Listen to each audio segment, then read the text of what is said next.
அனைத்து நண்பர்களுக்கும் வணக்கம். இது A to Z B for you. நம்ம சேனலை சப்ஸ்கிரைப் பண்ணவங்க சப்ஸ்கிரைப் பண்ணிடுங்க. இந்த வீடியோவில் நம்ம என்ன பார்க்க போகிறோம் அப்படின்னா, Tamil Nadu public service commission TNUSRB நடத்தக்கூடிய பிசி எக்ஸாம் தேர்வான உளவியலுக்கான ஆன்சர் அதை நம்ம இன்றைக்கி பார்க்க போகிறோம். நம்ம சேனலை இன்னும் சப்ஸ்கிரைப் பண்ணாதவங்க சப்ஸ்கிரைப் பண்ணுங்க. கீழே இருக்கக்கூடிய பெல் ஐக்கானை கிளிக் பண்ணுங்கள். ஓகே, ஸோ இப்போ கொஷின் நம்பர் வந்து பார்த்தீங்கன்னா 51. அதுக்கு முன்னாடி பார்த்தீங்கன்னா நம்ம cut off one more times பார்த்துடலாம். ஜென்ரல் கேட்டகரிஸ் இருந்தால் 60 எக்ஸ்பெக்ட் பண்ணலாம். பிசிஏ இருந்தால் 53, பிசிஏ மாதிரி தான் 45, எம்பிசி இருந்தால் 52, எஸ்சி இருந்தால் 52, எஸ்சிஏவாக இருந்தால் 45, எஸ்டி இருந்தால் 49. லாஸ்ட் இயர் பார்த்திங்க அப்படின்னா ப்ளஸ் ஆர் மைனஸ் நமக்கு 2-3 அப்படின்ற கட் ஆஃபில் வந்துட்டு இருக்கு. ஸோ எக்ஸாம்ஸ் நல்லபடியாக செய்திருப்பீங்கன்னு நினைக்கிறேன்.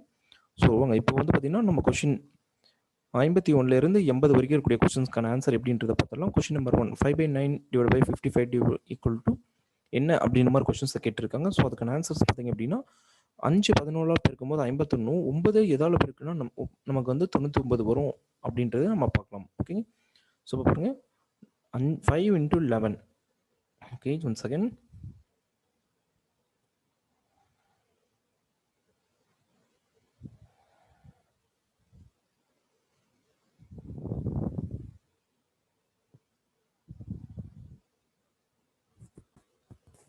ஓகே, ஃபர்ஸ்ட் கொஸ்டினுக்கான ஆன்சர் பார்த்தீங்க அப்படின்னா 5 = 55 அப்படின்னு நம்ம கொடுத்துருக்கோம். ஸோ இப்போ 5 எதால் பெருக்குன்னா இப்போ 55 வரும்னு பார்த்தீங்கன்னா 11ஆல் பெருக்கலாம். ஓகே, ஸோ இப்போ 5 × 11 = 55 போது 9 × 11 போட்டால் என்ன ஆன்சர் வரும் அப்படின்னா 99. ஓகேங்களா, ஸோ வேறு ஏதாவது டவுட் இருக்கலாம். மொதல் கொஸ்டின் வந்து உங்களுக்கு கிளியராக இருக்கும்னு நினைக்கிறேன். செகண்ட், சிஸ்டர் அப்படின்றதுக்கு 53 அப்படின்ற ஆன்சர்ஸ் கொடுத்துருக்காங்க. அங்கிள் அப்படின்றதுக்கு 8460 கொடுத்துருக்காங்க. பிஒய்க்கு பாய்க்கு வந்து 129 கொடுத்துருக்காங்க. இதில் நல்ல லிசன் பண்ணுற விஷயம் அப்படின்னா வேறு ஒன்றும் கிடையாது. எஸ் அப்படின்னா என்ன? எஸ்க்கு வந்து பார்த்தீங்கன்னா 5. ஓகே, ஓ அப்படின்னா ஓ எங்கே இருக்குது? பாயில் வரக்கூடிய ஓ. ஓகேங்களா, ஓ. அப்போது இங்கே வந்து 2. என் அப்படின்னு பார்த்தீங்கன்னா அங்கிளுக்கு வந்து பார்த்தீங்கன்னா 4. ஸோ சிம்பிளான கொஸ்டின் தாங்க. அப்போ 5 to 4. ஸோ உங்களுக்கு அது தெரிஞ்சிருக்கும். ஆன்சர் கரெக்டாக போட்டிருப்பீங்கன்னு நினைக்கிறேன். ஓகே, தேர்ட் கொஸ்டின், கீழ்கண்டவற்றில் என் வரிசையில் அடுத்தடுத்து வரக்கூடியது. ஸோ ஒவ்வொன்றுக்கும் வரக்கூடிய டிஃப்ரென்ஸ் பாருங்கள். 6க்கும் 17க்கும் உள்ள டிஃப்ரென்ஸ் பார்த்தீங்கன்னா 11. 17க்கும் 39க்கும் உள்ள டிஃப்ரென்ஸ் பார்த்தீங்க அப்படின்னா 22. 39க்கும் 72க்கும் டிஃப்ரென்ஸ் பார்த்தீங்க அப்படின்னா கண்டிப்பாக உங்களுக்கு ஏர் வரிசையில் 33 வந்திருக்கும். நீங்கள் செக் பண்ணி பாருங்கள். 3 வந்து 9ஆல் போனது 12. ஆல்ரெடி 3 இருக்குது. இங்கே ஒரு 3 இருக்குது. 3 3 6. கடை வாங்கின 1 வந்து பார்த்தீங்கன்னா போட்டோங்கன்னா 72. அப்போ 33க்கு அப்புறம் என்ன ஆன்சர் வரும் அப்படின்னு உங்களுக்கே தெரியும். அப்போ ஃபோர்த் பாயிண்டில் வந்து நமக்கு 44 வருது. அப்போ 72 44 நம்ம ஆட் பண்ணோம் அப்படின்னா 116. ஓகேங்களா, நெக்ஸ்ட், 7 மாணவர்களின் எடை கிலோகிராமில் கொடுக்கப்பட்டது. அவர்களின் சராசரி எடை என்ன அப்படின்ட்டு. ஸோ இப்போ என்ன பண்ண போகிறோம் அப்படின்னா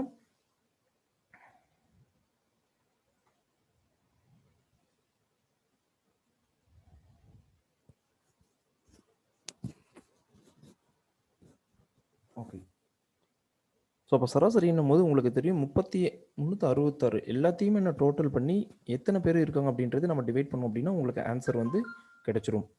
38 42 30 34 44 37 41. ஸோ மொத்தம் எத்தனை பேர் அப்படின்னா 1 2 3 4 5 6 7 எல்லாத்தையும் குட்டி 7ஆல் டிவைட் 38 ஆன்சர் நமக்கு கிடைச்சிரும். ஸோ இதை பொறுத்தளவு உங்களுக்கு நல்லாவே தெரியும். நமக்கு எப்பவுமே வந்து 12 hours யூஸ் பண்ணுறோம். அப்போது 17 அப்படின்னா ஏதோ போட்டால் நமக்கு 17 கிடைக்கும். ஓகேங்களா, ஸோ அப்போ பார்த்தீங்க அப்படின்னா இது வந்து மதியம். ஓகே, மதியம் 12 மணி. அப்போ இது என்ன அப்படின்னா பிற்பகல் 5 மணின்றதான் நமக்கு ஆன்சர். ஓகேங்களா, கிளியர் ஆகிருக்குங்களா? நெக்ஸ்ட், சரியான விடையை தேர்ந்தெடுத்து எழுதுக. 57க்கு பார்த்தீங்க அப்படின்னா ஓகே, 57ஓட ஆன்சர் இப்போ சொல்கிறேன் பாருங்க.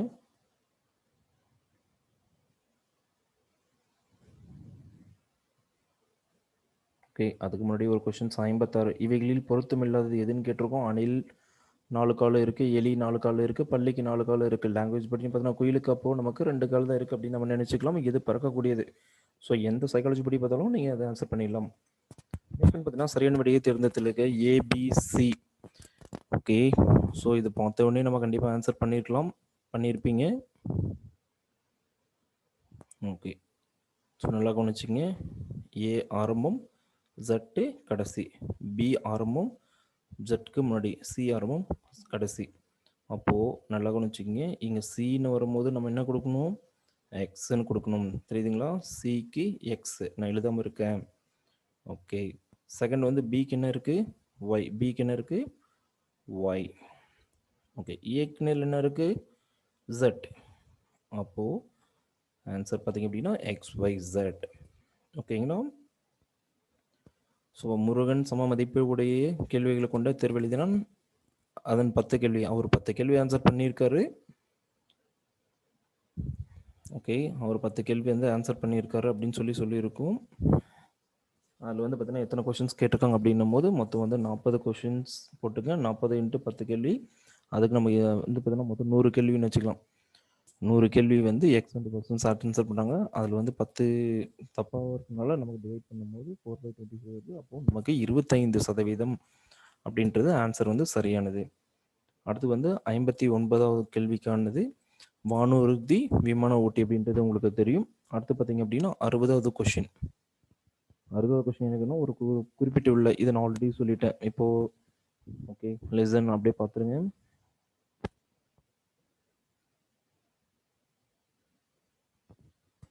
சப்போர்ட் 2 அப்படின்றது பின்னு சொல்லிட்டாங்க, 3ன்றது என்னன்னு சொல்லிட்டாங்க. ஸோ நீங்கள் பார்த்தோன்னே ஆன்சர் பண்ணிக்கலாம். கடைசியாக பார்த்தீங்கன்னா இப்போது 5ன்றது என்னன்னு கேட்கும்போது இப்போ இங்கே இருக்கக்கூடிய 5க்கு நேரில் என்ன இருக்குது? ஆர் இருக்குது. ஓகே, எல்லாத்துலேயுமே ஆர் காமனாக இருக்குது. அப்போது எது இல்லை அப்படின்னா இது இல்லை அப்படின்னு நிகழ்ச்சிக்கலாம். அடுத்தது என்ன கேட்டிருக்காங்க? 9 கேட்டிருக்காங்க. ஸோ எங்கே 9 வருது? 9 என்பது பார்த்தீங்கன்னா கியூ. அப்போ எத்தனை 9 கேட்டிருக்காங்க? 2 கியூ. ஓகே, அப்போ கியூ எங்கெல்லாம் இருக்குது? ஒரு கியூ, 2 கியூ. ஸோ அப்போ ஈஸியாக நம்ம ஆன்சர் பண்ணியிருந்திருக்கலாம். ஓகேங்களா? அப்போ ஏவும் சியும் ஃபஸ்ட்டு ரிஜெக்ட் பண்ணிங்கன்னா ஈஸியாக ஆன்சர் பண்ணியிருக்கலாம். Next one. ஸோ வரைபடத்தில் உங்களுக்கு ஆல்ரெடி நான் மிரர் சொல்லியிருக்கேன். இதனோட ரிஃப்ளெக்ஷன் பார்த்தீங்கன்னா கண்ணாடியை ஞாபகம் வச்சுக்கோங்க. இது ஆரம்பம், அதனோட கண்ணாடியோட ஆரம்பம், இது முடிவு. அப்போ ஒரு நமக்கு கண்ணாடி மாதிரி தெரியுது. அப்போ இந்த இடத்துல பார்த்தீங்க அப்படின்னா இப்போ ட்ரா பண்ணலாமா? அப்படியே எஸ், அது ஆப்போசிட்டில் இருக்கிறது நமக்கு தெரியும். ஸோ இப்போ என்னன்னா வளைந்து இருக்கிறதுனால நம்ம எஸ் வந்து பார்த்தீங்கன்னா ட்ரா பண்ணணும். உங்களுக்கு இங்கே நம்ம கொடுத்துருக்கோம்.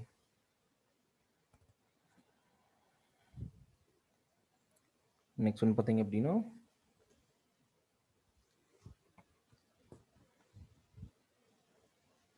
60வது கொஸ்டின் வந்து காலையில் வந்து 6 மணிக்கு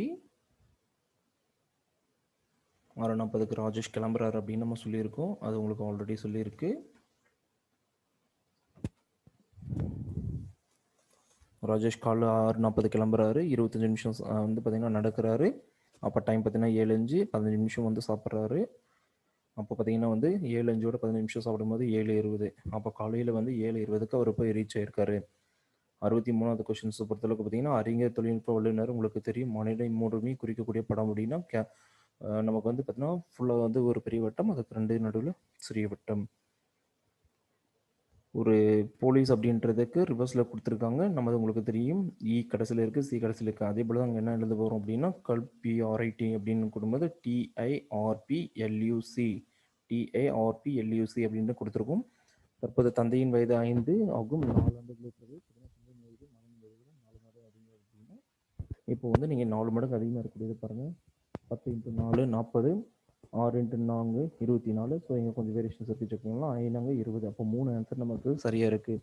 அப்போ நம்ம என்ன பண்ணோம் அப்படின்னா ஒவ்வொன்றா கால்குலேட் பண்ணி அதோட ஏஜ் கால்குலேட்டரை நம்ம பயன்படுத்தி பண்ணணும். ஓகேங்களா? இப்போ பார்த்தீங்கன்னா வந்து மகனோட வயது 12, தந்தையின் வயது 60, 2 பேருக்கணும் அப்படின்னா தந்தையின் வயது 60, 5 மடங்கு அப்படின்றது ஆன்சர் பண்ணியாச்சு. நெக்ஸ்ட் வந்து பார்த்தீங்கன்னா அடுத்த கொஷின்ஸ் பார்த்தீங்க அப்படின்னா கீழ்கண்ட வார்த்தைகள் ஆங்கில வார்த்தையின்படி வரிசைப்படுத்துங்க அப்படின்றதுக்கு நமக்கு ஃபேஸ் அப்படின்ற ஆன்சர்ஸ் கொடுத்துருக்கோம். ஓகே, எஃப்ஏசி அப்படின்னா 1, ஃபேட் அப்படின்னா 2, எஃப்ஆர்இடினா 3, எஃப்யூஆர்எல் 4. அப்போ என்ன சொன்னால் ஆல்ஃபபெட்டிக் படி பார்த்தீங்கன்னா எஃப் எல்லாத்துலேயுமே பொதுவாக இருக்குது. ஏ வந்து பார்த்தீங்கன்னா ஃபஸ்ட்டு ஏ ஆர்டர். ஓகேங்களா, ஏ வந்து பார்த்தீங்கன்னா 1ல் தான் இருக்குது. ஏபிசிடிஇ ரெண்டாவது, இங்கே இ எதுவும் இல்லை. ஆர் பிக்யூஆர்எஸ் ஓகேங்களா, ஆர் அண்ட் தென் பார்த்தீங்கன்னா யூ. இந்த ஆர்டரில் நம்ம என்ன பண்ணுறோம்னா எழுத போகிறோம். ஓகே, நெக்ஸ்ட் ஒன் பார்த்தீங்க அப்படின்னா 67வது கேள்விக்கானது. ஒரு செஸ் விளையாட்டில் வந்து பார்ட்டிசிபேட் பண்ணுறாங்க. எத்தனை முறை நம்ம பார்ட்டிசிபேட் பண்ணலாம் அப்படின்னா 30 டைம்ஸ் அப்படின்னு நம்ம கொடுத்துருக்கோம். ஸோ இப்போ பார்த்தீங்கன்னா 6 × 5 / 2 × 1 அப்போ நம்ம பெருக்கும்போது நமக்கு 15 ஆப்ஷன்கள். ஓகே, இந்த ஆன்சரில் பார்த்தீங்கன்னா நமக்கு 15 ஆப்ஷன்கள் மட்டும் தவறாக இருக்குது. ஒரு கட்டத்தை நேர்படுத்த பார்த்தீங்கன்னா ஏஐஓன்ற நமக்கு தெரியும். ஓகேங்களா, ஒரு வார்த்தைக்கு பின்னாடி 2 வார்த்தை, இன்னொரு வார்த்தைக்கு முன்னாடி 2, நடுவில் போகிற வார்த்தைக்கு பின்னாடி எத்தனை பேர் அனுப்புறது, முன்னாடி 1 பின்னாடி 1, மொத்தம் பார்த்தீங்கன்னா 3 வார்த்தை தான். 70வது கேள்வியை பொறுத்தளவுக்கு பார்த்தீங்கன்னா நமக்கு ஒவ்வொன்றிலையும் பார்த்தீங்கன்னா ஒவ்வொரு சிம்பிள்ஸ் வந்து ஆட் ஆகிருக்கு. 1 ப்ளஸ் ஆகிட்டு இருக்கும். அதை நீங்கள் கேர்ஃபுல்லாக பாருங்கள். இந்த இடத்துல வந்து குறைவாக இருக்குது, அதை நம்ம ப்ளஸ் பண்ணி பெருசு பண்ணிக்கணும். விடுபட்ட எண்ணெய் வந்து காண்க அப்படின்னு சொல்லியிருக்காங்க. ஒவ்வொரு விடுபட்ட எண்ணையும் பார்த்தீங்க அப்படின்னா 3 நாங் 12. ஸோ இந்த இடத்துல நீங்கள் கண்டிப்பாக வந்து கொஞ்சம் எல்லாருமே தவறு செஞ்சுருப்பீங்க அப்படின்னு நினைக்கிறேன். 3 நாங் 12 ப்ளஸ் ஒரு 7 அப்போ என்ன ஆகும்னா 19 வரும். ஓகேங்களா, ஆன்சர் பாருங்கள். 3 நாங் 12 ப்ளஸ் 7 அப்போ 5 5. Okay, 5 5 plus 8 23. அதே போல் உங்களுக்கு டவுட்னா பாருங்கள். 17 7 77. கீழே இருக்கிறது நம்ம ஆட் பண்ணோம் அப்படின்னா 80. ஸோ அப்போ என்ன அப்படின்னா மல்டிபிள் பண்ணி நம்ம என்ன பண்ணுறோம் ஆட் பண்ணணும். இவற்றில் பெரியது கண்டிப்பாக தெரியும். புள்ளி வச்சு என்ன அப்படின்னா எப்பவுமே 1க்கு குறைவு தான். இப்போ இதுவும் 1க்கு குறைவாக இருக்குது, இதுவும் 1க்கு குறைவாக இருக்குது. அப்போ வந்து எது பெருசு அப்படின்னா 1 தான் பெருசு. எது குறைவுன்னு கேட்டால் 0.001 தான் வந்து குறைவு அப்படின்னு நம்ம எழுதலாம். மிகப்பெரிய பின்னம் பார்த்தீங்கன்னா உங்களுக்கு தெரியும் 8/9. ஓகே, ஸோ அது வந்து பார்த்தீங்கன்னா உங்களுக்கு சால்வ் பண்ணி கேட்டோம் பாருங்கள்.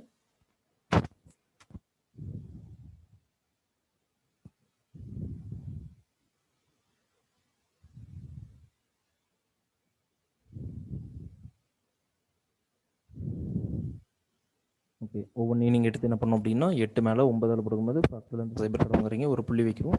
80/72 திரும்ப 8 72. ஸோ என்னன்னா நம்ம கண்டினியூஸாக 8 8 அப்படின்னு போயிட்டுருக்கு. மற்றது இதே போல் பண்ணும்போது பார்த்தீங்கன்னா நமக்கு ஆன்சர் வந்து 8 4 8 3 8 2 இந்த மாதிரி வரும்.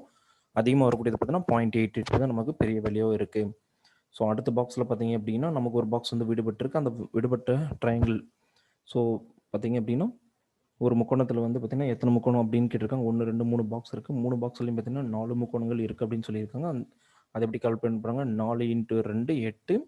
மொத்தம் பார்த்தீங்கன்னா 8 8 8 2 2 அப்படின்னு சொல்லி ஆட் பண்ணி நமக்கு 28 அப்படின்னு சொல்லியிருக்கோம். 25வதுக்கு பார்த்தீங்க அப்படின்னா 75 சாரி அவங்களோட ரிலேஷன்ஷிப் போட்டிருக்காங்க. ஒவ்வொருத்தருக்கும் என்னென்ன ரிலேஷன்ஷிப் அப்படின்னு சொல்லியிருக்கோம், அதை கவனிச்சுக்கோங்க.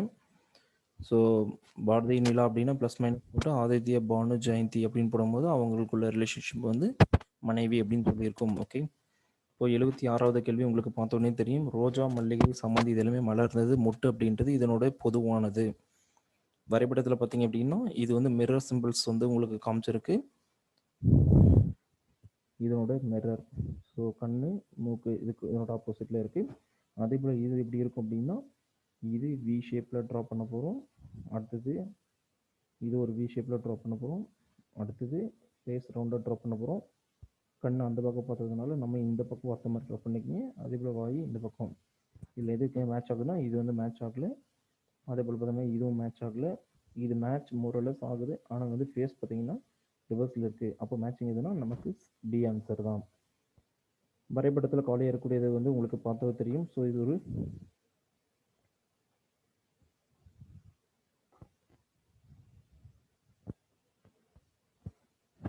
ஸோ எல்லாத்துலேயுமே பார்த்தீங்கன்னா நமக்கு ட்ரையாங்கிள் வந்து க்ளோஸ் பண்ணுறோம். அப்போ ஃபைனலாக பார்த்தீங்கன்னா க்ளோஸ் பண்ணோம் அப்படின்னா நமக்கு ஒரு பாக்ஸு, அதில் ஒரு எல் ஷேப்பில் கொடுக்கப்பட்டதில் பார்த்தீங்க அப்படின்னா படம் வரைஞ்சிருக்கோம். ஃபர்ஸ்ட் வந்து பார்த்தீங்கன்னா ஒரு பெரிய சைஸ் ட்ரபேசாய்டு கொடுத்துருக்காங்க.